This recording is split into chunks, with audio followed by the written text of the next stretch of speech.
Le mystère du serpent. Les cultes au serpent. Depuis la nuit des temps jusqu'à notre époque, tous les peuples du monde entier ont toujours accordé de la valeur, de l'importance à une forme de divinisation, les cultes au serpent. Des cultes colorés de chants, de récits, de pas de danse, d'offrandes d'animaux et de fleurs. Serpent qui vient du latin serpens, veut dire se traîner. Rappelle la légende de Asclépios depuis la Grèce antique qui avait toujours à portée de main son bâton magique pour guérir les malades. Un jour, Asclépios, alors qu'il se promenait dans son jardin botanique, vit surgir un serpent qui l'assomma avec son bâton magique. Quelques instants après, une scène étrange montre un autre serpent feuille verte à la bouche qui vint ressusciter le premier. Étonné, Asclépios conclut donc que le serpent détient le pouvoir de ressusciter les morts. Et dès lors, il décida d'ajouter à son emblème le dessin de serpent. Dit donc que l'emblème d'Asclépios, premier médecin grec d'alors, est bâton enroulé de serpent feuille verte à la bouche.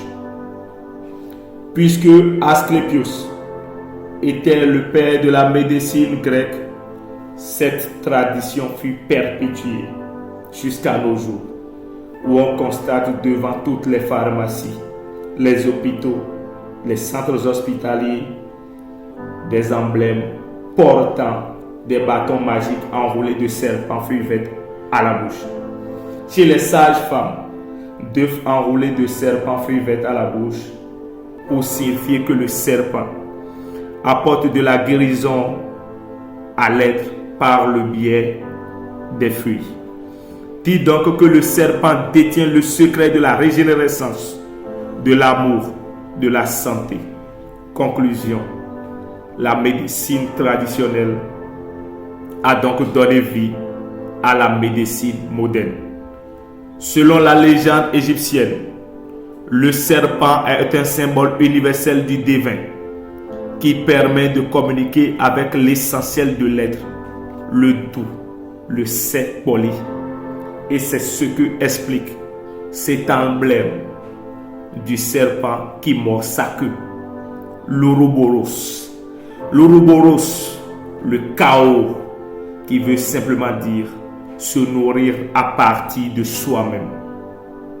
Et c'est d'ailleurs pour cela tous les êtres vivants ont un serpent, sinon ont besoin du serpent pour s'entretenir, pour se maintenir. Un serpent pour signifier l'infini, la conservation d'énergie entre l'alpha et l'oméga. Le serpent est donc ce qui maintient la totalité de l'être en équilibre. Vénérer un serpent non pas dans un plan scientifique, mais dans un fond spirituel, c'est se maintenir en équilibre. Se maintenir soi-même en équilibre. Apporter à soi-même de la guérison de l'être, le calme, la stabilité. Le serpent, médiateur du corps et de l'esprit, nous rappelle ce que disait Platon dans le Prytanée. L'âme du monde étant 256, il y en a de quoi se questionner, mais qu'est-ce qui maintient en vie cette âme? C'est 256 d'où? C'est poli. Le serpent. Il arrive souvent que des êtres de chair, de corps et d'âme d'esprit rêvent régulièrement de serpents de quelque couleur que ce soit, de taille grotesque, grandiloquesque que ce soit. Ce n'est pas ce qui devait nous surprendre.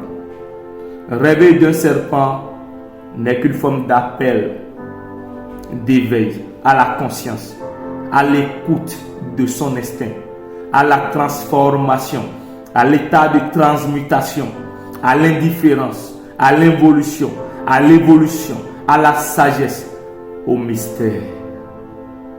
Enfin, toutes les personnes qui, jusqu'à aujourd'hui, rêvent de serpent n'ont pas encore cette forme d'alerte, n'ont pas encore activé cette cloche qui leur permet quand même de se découvrir, de se surpasser, de se surmonter. Rêver d'un serpent, c'est aller découvrir les solutions inattendues. En conclusion, le culte au serpent, vénérer les serpents, diviniser les serpents, n'est point de gage de richesse, mais aussi participe à la conservation d'énergie vitale afin d'être guéri. Le serpent guéri. Professeur Père Marouillomé.